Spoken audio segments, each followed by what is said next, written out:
मध्य प्रदेश में होने जा रहे निकाय चुनाव दिन ब दिन दिलचस्प होते जा रहे हैं। कांग्रेस भाजपा के बीच चल रही जीत हार के दावों और बयानों के बीच अन्य सियासी दलों की एंट्री ने भी सियासत को गरमा दिया है। आम आदमी पार्टी के बाद अब सपा और एआईएमआईएम ने दावेदार उतारने की बात की है। मध्य प्रदेश में होने जा रहे निकाय चुनाव की बात करें तो सपा ने सभी निकायों के लिए अलग अलग चुनाव प्रभारी तय कर दिए हैं, तो वहीं एआईएमआईएम निकाय चुनाव से एमपी की राजनीति में एंट्री करने जा रही है, जिसके बाद इस बात पर मंथन शुरू हो चुका है कि इससे किससे फायदा होगा और किस पार्टी को नुकसान। लेकिन ओवैसी की मध्य प्रदेश की राजनीति में एंट्री पर भाजपा और कांग्रेस एक दूसरे पर निशाना साध रहे हैं। कांग्रेस और बीजेपी के बीच जुबानी जंग छिड़ गई है। एआईएमआईएम को कांग्रेस ने भाजपा की बी टीम बता दिया, जिसके बाद मध्य प्रदेश के गृह एवं जेल मंत्री डॉक्टर नरोत्तम मिश्रा ने कांग्रेस पर पलटवार करते हुए कहा, ये तो कांग्रेस का बहाना है। ओवैसी की पार्टी जाति आधारित पार्टी है, हमें बी टीम की जरूरत नहीं। बीजेपी की बी टीम के रूप में सारे दल कोशिश कर रहे हैं।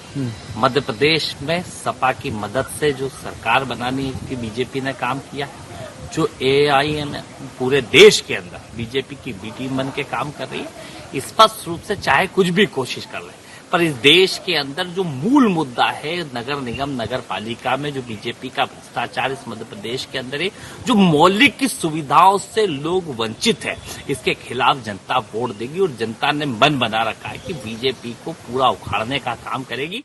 ओवैसी तो बहाना है, जनता ने ठाना है, कांग्रेस को घर बिठाना है। मैंने पहले यूपी में भी कह दिया था कि सपा साफ है, बसपा माफ है। हम तो यूपी में भी जीत के आए, यहाँ भी जीत के आ रहे हैं। हमको किसी बी टीम की जरूरत नहीं है। कांग्रेस की टीम खत्म समाप्ति की ओर है और हमारी टीम इतनी बड़ी है कि बी की जरूरत क्या है। स्वागत है उनका, बिल्कुल चुनाव लड़ें, ताकत से लड़ें। हम तो कह रहे हैं ताकत से लड़ें, अच्छी बात है। ये तो राजनीति लोकतंत्र में चुनाव लड़ने का सबको अधिकार है, राष्ट्रीय दल बनाने का भी सबको अधिकार है। कोई भी लड़ सकता है, कोई भी दल बना सकता है, तो वो भी हैं, उनका भी स्वागत है मध्य प्रदेश में। उनको भी पता लग जाएगा कि मध्य प्रदेश क्या है। प्रदेश में होने जा रहे निकाय चुनाव में एआईएमआईएम 7 सीटों पर चुनाव लड़ेगी। ये अधिकतर वो सीटें हैं जहां मुस्लिम वोट बैंक निर्णायक भूमिका में है। ओवैसी की राजनीति में एंट्री से राज्य के अल्पसंख्यक वोट बैंक का बंटवारा तय माना जा रहा है। ऐसे में देखने वाली बात होगी कि अल्पसंख्यक वोट बैंक के बंटवारे से किस राजनीतिक पार्टी को नुकसान होता है। ओबीसी मतदाता समाजवादी पार्टी का वोट बैंक माना जाता है। ग्वालियर चंबल का इलाका बसपा की राजनीति के लिए काफी मुफीद रहा है। उत्तर प्रदेश में भी पार्टी ने ओबीसी और मुस्लिम वोट बैंक के गठजोड़ से कई बार सत्ता हासिल की है, लेकिन निकाय में एंट्री से किस पर कितना असर होगा देखना होगा। Bureau report IND 24।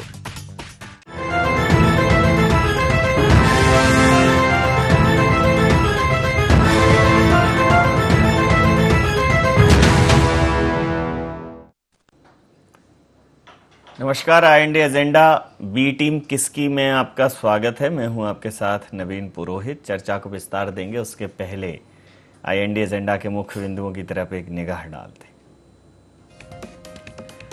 क्या निकाय की जंग में तीसरा मोर्चा दिखा पाएगा कमाल? क्यों कांग्रेस ने ओबीसी को कहा भारतीय जनता पार्टी की बी टीम? क्या अल्पसंख्यक वोट बैंक का होगा ध्रुवीकरण? सपा और आप की एंट्री कितना डालेगी चुनावों पर असर? नमस्कार, इन्हीं सवालों के साथ चर्चा में आप सबका पुनः स्वागत है। मध्य प्रदेश में जो नगरीय निकाय चुनाव हैं वो बेहद दिलचस्प होते नजर आ रहे हैं। उसका महत्वपूर्ण कारण है कि इन चुनावों में वो पार्टियां जो मध्य प्रदेश में विधानसभा और लोकसभा में भी अपना किस्मत आजमाने में कहीं पीछे खड़ी दिखती थीं, अब वो बहुत जोर शोर से, बहुत सक्रियता से नगरीय निकाय के चुनावों में मैदान में ताल ठोक रही हैं, जिसमें एक ओबीसी जी की पार्टी एआईएमआईएम, आम आदमी पार्टी और सपा मध्य प्रदेश के पटल पर रही है, लेकिन अब कहीं भी सपा का कोई स्थायी ना वोट बैंक है, न सपा के खाते में कोई सीट है। सपा बसपा बिंद और चंबल रीजन में कई बार मध्य प्रदेश में अपनी उपस्थिति दर्ज करा चुकी है, लेकिन लगभग एक दशक से दोनों पार्टियों की हालत यहाँ ख़राब है। अब आम आदमी पार्टी और AIM का आना और नगरीय निकाय चुनावों में दिलचस्पी दिखाना, क्योंकि क्षेत्र के हिसाब से देखें तो ये चुनाव क्षेत्रफल के हिसाब से कम जनसंख्या के चुनाव होते हैं। बहुत पैनेपन के साथ इन चुनावों में आप उतर सकते हैं और इसको यह भी कहा जा सकता है, इस दृष्टिकोण से भी देखा जा सकता है कि शायद ये पार्टियां विधानसभा और लोकसभा के जो चुनाव आने वाले हैं उनके लिए ये एक रिहर्सल होगा, एक तरीके से लिटमस टेस्ट होगा, प्री टेस्ट होगा। तो इसी मुद्दे पर करेंगे चर्चा कि इन दोनों जो दल हैं, जो 3-4 नए दल इसमें उपस्थिति दर्ज करा रहे हैं, इस पर बड़ा आक्षेप लग रहा है। कांग्रेस कह रही है ये सब भारतीय जनता पार्टी की बी टीम है, चाहे वो ओवैसी जी की पार्टी हो या सपा हो। ये सब राजनीतिक समीकरण को बिगाड़ने बनाने के लिए भारतीय जनता पार्टी द्वारा इस्तेमाल किए जाने वाले टूल मात्र हैं। तो इसी मुद्दे पर करेंगे चर्चा कि आखिर वाकई में ये बी टीम है या फिर सिर्फ टीम है। हमारे साथ चर्चा में शामिल हैं सनवर पटेल जी, प्रवक्ता हैं भारतीय जनता पार्टी के, रवि सक्सेना साहब महासचिव मध्य प्रदेश कांग्रेस के हमारे साथ हैं, अनिल श्रीवास्तव जी वरिष्ठ पत्रकार हमारे साथ हैं। आप समस्त महानुभावों का बहुत बहुत स्वागत है। रवि जी, आपको ऐसा क्यों लगता है कि ये बी टीम है? नहीं नवीन जी, अगर आप देखें तो जो ओबीसी की पार्टी का इतिहास रहा है वो ये रहा है कि जहां पर भी भाजपा को ये लगता है कि हमारी लुटिया डूबने वाली है या हमारी सरकार नहीं बनने वाली है, वहां वो ओबीसी को खड़ा करने के लिए सपोर्ट देते हैं पीछे से। चाहे आप पश्चिम बंगाल का देखें, चाहे कर्नाटक में देखें, चाहे आंध्रा में अभी जो चुनाव हुए थे वहाँ देखें, चाहे आप अभी जो उत्तर प्रदेश के चुनाव हुए उनमें देखें, लगातार आप कहीं भी देखें जहाँ जहाँ चुनाव हो रहे हैं और जहाँ जहाँ भारतीय जनता पार्टी को हार की आशंका है वहाँ पर ओबीसी है। अभी यूपी के इलेक्शंस की नरोत्तम मिश्रा जी बड़ी जोर शोर से बात कर रहे थे, ज़रा वो उठा के अपना इतिहास देख लें। अभी जो आंकड़े आए हैं यूपी के चुनाव में, ओबीसी जी की जो पार्टी है उसने जो 4,000, 3,000, 5,000, 4,000, 2,000, 2,500, 5,000 वोट अर्जित किए हैं जिन जिन सीटों पर, उतने ही मतों से या उससे 200-400-500 मतों से ज़्यादा या कम का ज़्यादा पे भारतीय जनता पार्टी जीती है। तो निश्चित रूप से समाजवादी पार्टी को वहाँ पर एक बहुत बड़ा सेटबैक लगा ओबीसी के पहुंचने से। तो जिन जिन सीटों पर मुस्लिम आबादी थी वहां पर इन्होंने ओबीसी के कैंडिडेट्स खड़े कराए और वहां उस तरह का आपको रिजल्ट मिले। और यही इन्होंने बिहार में किया था। वहां पर भी जो है नीतीश बाबू की जो सरकार बनी है और जो भारतीय जनता पार्टी के एमएलए जीते हैं उनका मार्जिन भी उसी तरह का है। जहां जहां ओबीसी जी के कैंडिडेट्स खड़े थे वहां वहां ओबीसी जी जो हैं उन्होंने फायदा पहुंचाया भारतीय जनता पार्टी को या नीतीश जी की पार्टी को। तो ये सब जो आंकड़े हैं ये दर्शाते हैं कि अब मध्य प्रदेश इसमें अछूता रह गया था, क्योंकि मध्य प्रदेश में किसी भी, चाहे बीएसपी हो चाहे एसपी हो, उन्होंने सबने अपने भाग्य को आजमाया है। कभी कभी छोट-मोट सफलताएं उनको मिली हैं, पर मध्य प्रदेश कमोबेश जो है वो दो दलों का प्रदेश है, कांग्रेस और बीजेपी। लगातार जितने भी चुनाव होते हैं आप देख लें, या तो कांग्रेस को समर्थन देती है जनता या भारतीय जनता पार्टी को देती है। और अब भारतीय जनता पार्टी को ऐसा लग रहा है कि हमने जो सरकार बनाई है ये प्रजातंत्र की हत्या करके बनाई है। जो काम हमको करने थे 2-2.5 साल में हमने कुछ काम किए नहीं है, केवल इवेंट्स करके लोगों को दिग्भ्रमित किया है। ना तो रोजगार आया है, ना गरीबी दूर हुई है, ना किसानों की आय दुगनी हुई है, ना बिजली सस्ती हुई है, ना पेट्रोल डीजल सस्ता हुआ है। सारे प्रदेशों ने पेट्रोल डीजल सस्ता कर दिया, उन्होंने अपना जो वेट है वो कम कर दिया। केवल मध्य प्रदेश ऐसा इकलौता राज्य है जिसने मोदी जी की जो अपील थी उसको भी ठुकरा दिया। तो आप समझ सकते हैं कि चारों तरफ हाहाकार मचा हुआ है। भारतीय जनता पार्टी इस बात को जानती है कि वो इन चुनावों में हारने जा रही है। एक सेकंड पूरा कर लूं, हारने जा रही है, इसीलिए ओबीसी जी को वो सामने लेके आए हैं। पर ये समझ लें, ये मध्य प्रदेश की जनता है, ये सब जानती है और ये थोड़ा आपकी जितनी भी छात्र चालें हैं उन सबकी काट भी जानती है। जी सनवर जी, ये क्या इनको आप टूल की तरह इस्तेमाल करते हैं? मुस्लिम वोट बैंक को भारतीय जनता पार्टी को नहीं मिलेगा ये जानते हैं, तो कांग्रेस को न मिले या अन्य किसी दल को न मिले, तो ये कटिंग टूल की तरह इस्तेमाल करते हैं। नवीन जी नमस्कार। काफी दिनों के बाद आपके साथ रूबरू होने का मौका मिला। मैं अपने विद्वान साथियों को भी नमस्कार करता हूं आपके माध्यम से। नवीन जी, जैसा आपने प्रश्न किया, भारतीय जनता पार्टी के प्रदेश अध्यक्ष जी ने कहा कि राजनीतिक क्षेत्र में हर राजनीतिक दल को अपना भाग्य आजमाने का पूरा मौका है, वो अपना भाग्य आजमाए। हम इसमें कहीं किसी को मनाही नहीं करते। भाई भारतीय जनता पार्टी के साथ अगर कहीं शिवसेना भी चुनाव लड़ती थी तो लोग कहते थे भाई भारतीय जनता पार्टी के मत कटेंगे, लेकिन इससे कोई फर्क नहीं पड़ता है। जनता के बीच जाकर समाज क्षेत्र में जब आप काम करते हैं तो कोई राजनीतिक दल आए कोई जाए, परिणाम सामने आते हैं। पर मुझे हंसी इस बात की आ रही थी नवीन जी कि जिस प्रकार से हमारे इतने वरिष्ठ साथी यहाँ बैठे हैं, कांग्रेस के विद्वान मित्र सक्सेना जी बहुत ही वरिष्ठ नेता है, पर जिस प्रकार से आज वो व्यक्तित्व दे रहे थे, अपनी बातें बोल रहे थे, तो बड़ा आश्चर्य हो रहा था कि वो कांग्रेस के प्रवक्ता है, समाजवादी पार्टी के प्रवक्ता है। उन्होंने कांग्रेस की पूरे उत्तर प्रदेश में जमानत जब्त हो गई और वो समाजवादी पार्टी के प्रवक्ता बनकर बात कर रहे हैं कि समाजवादी का नुकसान हो गया। अरे साहब, आपने एक पार्टी में एक सीट पर अपनी जमानत आपको 0-0 आया, आपको 0-0 आया। कांग्रेस के बारे में किस मुंह से आप उत्तर प्रदेश में बात करते हैं? क्या आपको थोड़ा मुझे बुरा लग रहा है। रवि जी बनवाई बोलना पड़ रहा है। आपको शर्म आना चाहिए।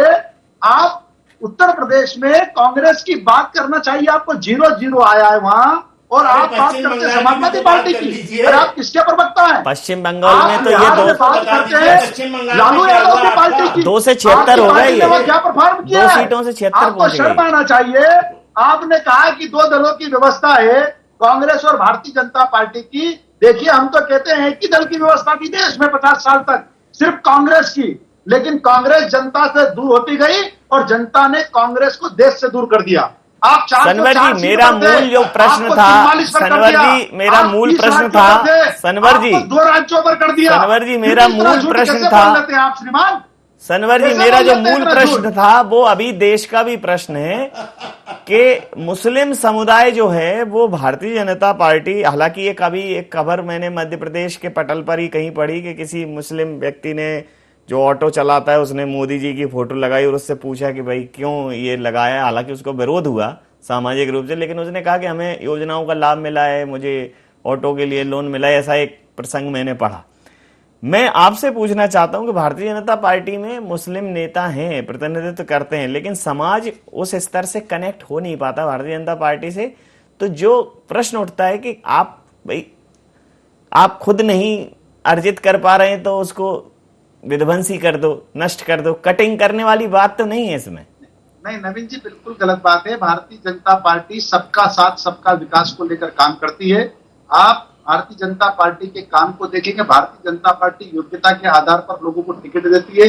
नगरीय निकाय के क्षेत्र में आप देखेंगे तो नगरीय निकाय के क्षेत्र में आज उज्जैन में, मैं उज्जैन क्षेत्र का निवासी हूँ, उज्जैन में 4 अल्पसंख्यक भाई हमारे पार्षद का चुनाव जीत कर आए। कांग्रेस ने इस बात का भ्रम फैलाने का काम किया, बरसों बरस काम किया। 50 साल तक अल्पसंख्यक भाइयों को कांग्रेस ने दूर रखा भारतीय जनता पार्टी से। लेकिन जब अल्पसंख्यक भाइयों के ध्यान में आया कि कांग्रेस ही हमारी असल दुश्मन है, तो वो कांग्रेस से दूर हुए और जहां जहां अल्पसंख्यक भाई कांग्रेस से दूर हुए, कांग्रेस की हालत खराब हो गई। चलिए प्रतिक्रिया ले लेता हूं। मेरे साथ अनिल श्रीवास्तव जी हैं। अनिल जी, निकाय चुनावों में ओबीसी जी की पार्टी का, AIM का उतरना, आम आदमी पार्टी तो चूंकि पहले भी जो आजमाइश कर चुकी है, सपा की सक्रियता, सपा ठीक है चुनाव में पार्टी है तो हो जाता था, मध्य प्रदेश को बहुत ज़्यादा फोकस किया नहीं, लेकिन इस बार सपा भी फोकस कर रही है। तो कांग्रेस कह रही है कि ये सब भारतीय जनता पार्टी, खासकर ओबीसी जी की जो पार्टी है उसको, कि ये भारतीय जनता पार्टी की बी टीम है। और भारतीय जनता पार्टी कह रही है हमारी खुद की टीम इतनी बड़ी है, हमारे प्लेयर एक्स्ट्रा में बैठे, में ज़रूरत ही क्या है बी टीम की। नहीं नवीन जी, सबसे बड़ी बात क्या है कि कांग्रेस के इस आरोप के पीछे पिछला इतिहास रहा है AIMIM जहां जहां उतरी है वहां जो मुख्य विपक्षी दल है उसको काफी नुकसान हुआ है। भले ही AIMIM न जीती हो, लेकिन मुख्य विपक्षी दल को हराने में महत्वपूर्ण भूमिका निभाती है। और इसीलिए कांग्रेस बार बार ये कहती है कि ओवैसी जो है ये इनकी बी टीम है। और केवल बी टीम नहीं है, बल्कि इनको चुनाव लड़ने के लिए फंडिंग की जाती है। मुझे याद है अच्छी तरीके से पश्चिम बंगाल में चुनाव हो रहा था, होने में मतलब थोड़ा सा समय था, और वहां के प्रदेशाध्यक्ष ने ओवैसी का स्वागत किया कि आ रहे हैं, अच्छी बात है, उनको लड़ना चाहिए चुनाव। और उस समय भी कांग्रेस की तरफ से यह आरोप लगाया था कि ये देखिए ये बी टीम को बुला रहे हैं और मुख्य विपक्षी दल को निश्चित ही नुकसान होगा। अभी उत्तर प्रदेश में कई सीटें ऐसी आई, उत्तर प्रदेश में जो चुनाव हुआ, कि भले ही AIMIM न जीती हो, लेकिन उसके वजह से सपा को हार का सामना करना पड़ा, क्योंकि उनके जो वोट हैं वो उतने ही वोटों से भाजपा जीती है। प्रश्न एक और सर प्रश्न उठता है कि राजनीति में साम दाम दंड भेद, जीत के लिए सब कर रहे हैं जतन, तो क्यों आखिर कांग्रेस इन्हें अपने साथ क्यों खड़ी नहीं कर पा रही? नहीं, देखिए एक बात बताएं, वैसे भी अगर देखा जाए तो राजनीति में हर चीज जायज होती है, और अगर भारतीय जनता पार्टी ओवैसी का फायदा ले रही है तो मैं समझता हूं भारतीय जनता पार्टी की जगह अगर कांग्रेस होती तो वो भी वही करती, क्योंकि राजनीति में सब जायज है, बिना साम दाम दंड भेद के कभी चुनाव नहीं होते। अब जैसे नगरीय निकाय चुनाव है, निश्चित है, स्वाभाविक है, नगरीय निकाय चुनाव में किसी पार्टी की इतनी नहीं चलती, प्रत्याशी की जो है उसका क्षेत्र में लोकप्रिय होना ज्यादा महत्वपूर्ण होता है। और अगर AIMIM के मतदान के उन्होंने उम्मीदवारों ने 10-25 वोट ही करे तो वो काफी मान्यता रखेंगे। और क्योंकि हार जीत बहुत कम वोटों से होती है, क्षेत्र का चुनाव होता है, आसपास के लोग हैं, अगर 25-50 वोट ही कट रहे हैं तो ये इसका नुकसान निस्संदेह कांग्रेस को होगा, ना कि भाजपा को। इसलिए मैं समझता हूं कि कांग्रेस इसलिए आरोप लगा रही है। जी रवि जी, एक प्रश्न है, आपको किसने रोका है? आप इन लोगों को अपने साथ खड़े क्यों नहीं कर पाते, जो आपको लगता है कि ये एक तरीके से पॉलिटिकल जो इक्वेशन है उसको डिस्टर्ब करने का एक सुनियोजित इनका प्लान है, तो क्यों नहीं आप उनको अपने साथ खड़े करते हैं? नहीं, देखिए नवीन जी, जहाँ तक भारतीय जनता पार्टी और कांग्रेस की बात है, तो कांग्रेस पार्टी विचारधारा की पार्टी है। हम लोग ऐसा नहीं करते कि किसी की सरकारें गिरा रहे हैं, वो खरीद फरोख्त कर रहे हैं, किसी की सरकार बन गई तो उसको सहन नहीं कर रहे हैं।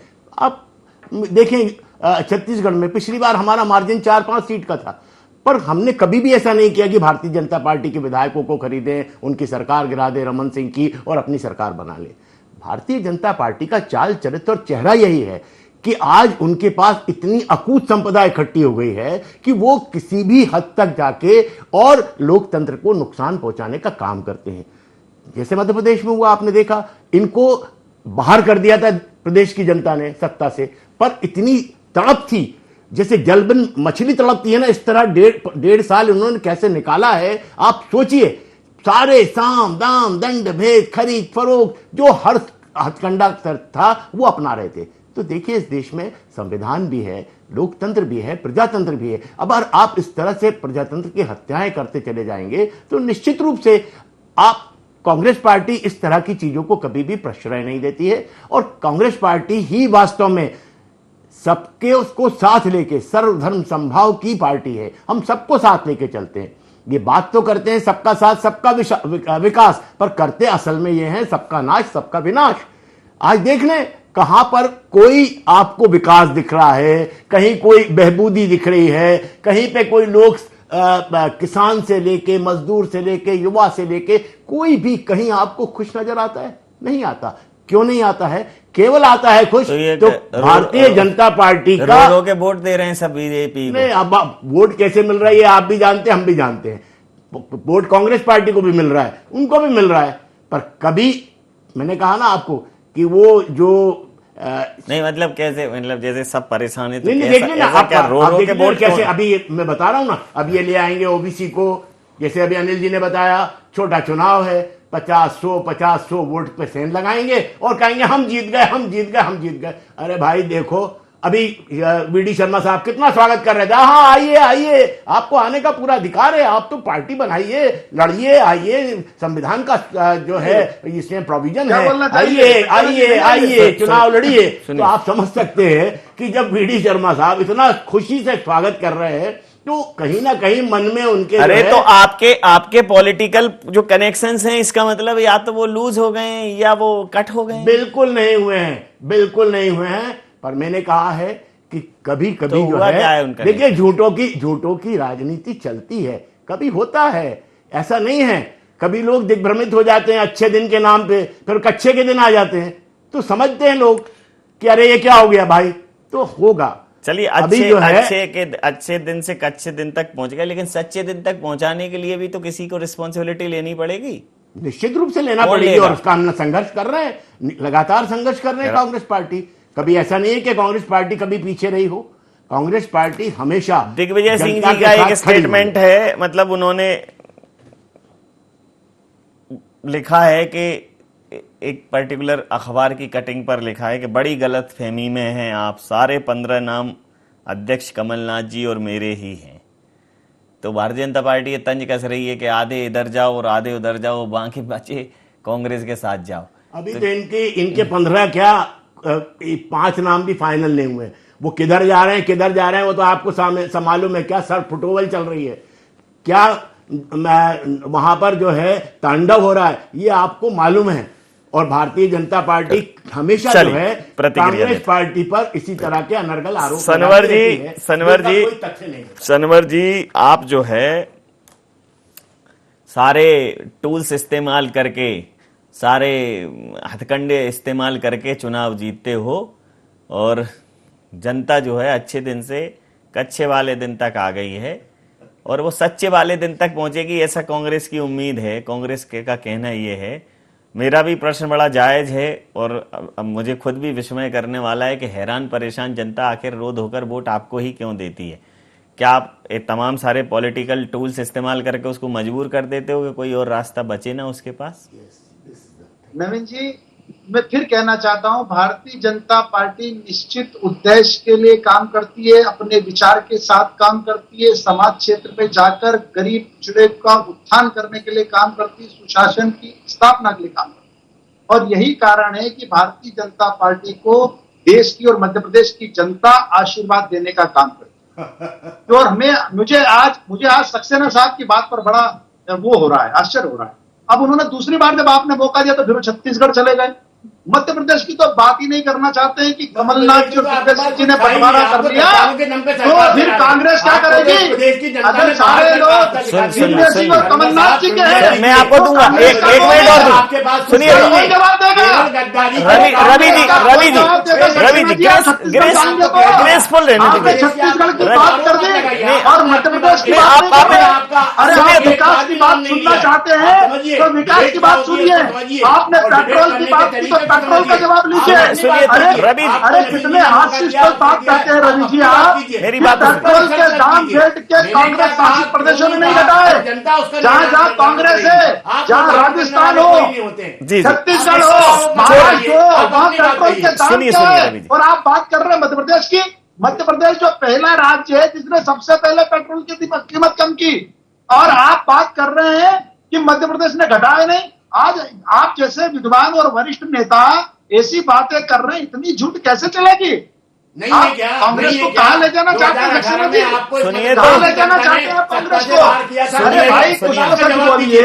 आज देश में सर्वाधिक पेट्रोल के दाम कहाँ है? दिखाया था कि कहां पर है? तो आपको सत्ता से बाहर का सुनिए तो रवि जी सर्वाधिक पेट्रोल के दाम राजस्थान में है कि मध्य प्रदेश में है? छत्तीसगढ़ में है कि मध्य प्रदेश में है? महाराष्ट्र में है कि मध्य प्रदेश में है? आपको शर्म नहीं आती ऐसी बात करते हैं? मुझे तो ये बोलने में शर्म आती है। आप वरिष्ठ हैं, कैसे करते हैं उनके विकास। रवि जी मैं आप पर भरोसा करता हूँ कि आप चर्चा चलने देंगे। जी बोलिए। जी सनवर जी शौक में नवीन जी, इन्होंने पेट्रोल की बात की। जहां जहां कांग्रेस शासित प्रांत है वहां पेट्रोल के दाम ज्यादा है। देश में सर्वाधिक पेट्रोल के दाम राजस्थान में, और ये मध्य प्रदेश की बात करते हैं। इन्होंने विकास की बात की। अरे भाई विकास किस क्षेत्र में आप विकास की बात करेंगे? इंफ्रास्ट्रक्चर के क्षेत्र में, रोड, पानी, बिजली के क्षेत्र में आपके समय में कंट्रोल अरे रोडों में गड्ढे में रोड पता नहीं चलता था, बिजली कभी कभी आती थी, आज बिजली कभी कभी जाती है। अरे भाई आपको भाग्य महसूस नहीं कर रहे हो? 7 लाख हेक्टेयर कृषि भूमि पर सिंचाई होती थी, आज 42 लाख हेक्टेयर कृषि भूमि पर सिंचाई होती है। आप कंपैरिजन ही नहीं कर रहे। आप अपना आत्ममंथन कीजिए, जनता से आप दूर क्यों जा रहे हैं? अपनी नीतियों को सुधारिए, सकारात्मक कामों में विपक्ष को साथ आना चाहिए। कहां आप हर बात का विरोध करते रहते हैं? अरे 5-5 बार कृषि कर्मण अवार्ड मिला है मध्य प्रदेश को, पंजाब को पीछे छोड़कर इंदौर में लगातार 5 बार मैंने आपका टाइम का कोटा मुझे पूरा करना था, मैंने कर दिया। अंतिम प्रश्न, टाइम आपका नहीं हुई है। रवि जी जी रवि जी पेमेंट नहीं हुई है। अरे रवि जी मान जाइए, बस एक मिनट बचा है मेरे पास। अनिल जी से मैं एक अंतिम प्रश्न पूछूंगा। अनिल जी, जो इस बार की राजनीतिक सक्रियता, ये आप AIIM की देख रहे हैं, AIM की और आम आदमी पार्टी की, समाजवादी पार्टी की, तो इस बार ये जो सक्रियता है, ठीक है, नगरीय निकाय चुनावों में इनके क्या रिजल्ट्स रहते हैं वो तो देखना रहेगा, लेकिन ये अब ये तय है कि ये अगर ये टूल हैं तो फिर ये विधानसभा और लोकसभा के चुनाव में भी मध्य प्रदेश की राजनीति में अपना असर दिखाएंगे। निश्चित है कि अगर आदमी को वहां पे कुछ बेस मिलता है तो फिर वो आगे बढ़ता है। मैं आपको एक घटना 1 मिनट में बतला देता हूं। अभी पिछला चुनाव गुजरात में हुआ था, स्थानीय नगरीय निकायों का। वो पहला चुनाव था जब ओबीसी ने गुजरात की भूमि पर अपने पांव रखे थे, प्रवेश किया था। उसके पहले उनका कोई वजूद नहीं था। और हुआ भी यहीं पे कि वहां कांग्रेस ने आरोप लगाया कि इनको जबरदस्ती बुलाया गया है, जबकि इनका कोई और चोर नहीं है। बावजूद इसके, नवीन जी आप भरोसा नहीं करेंगे, 13 पार्षद जीत गए ओबीसी के वहां पर।